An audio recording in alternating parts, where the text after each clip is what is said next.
లీలయా విశ్వామిత్ర పరాశరాది మునిభి సన్నిధానాంచితం సీతారాఘవయోర్వివాహ సమయే దేయాదిదం మంగళం సావధాన శుభలక్ష్మీ సావధాన లక్ష్మీనారాయణ సావధాన.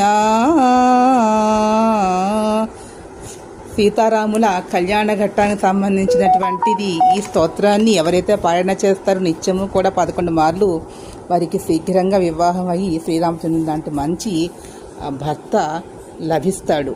కాబట్టి అందరూ కూడా ఎవరైతే వివాహం కోసం ఎదురు చూస్తూ ఉన్నారో వారందరూ కూడా ఒక 11 మార్లు రోజు కూడా ప్రాతకాలం దీన్ని 11 మార్లు జపించి ఒక 5 అరటిపళ్ళు నివేదన చేసినట్లయితే కళ్యాణం శీఘ్రంగా జరుగుతుంది.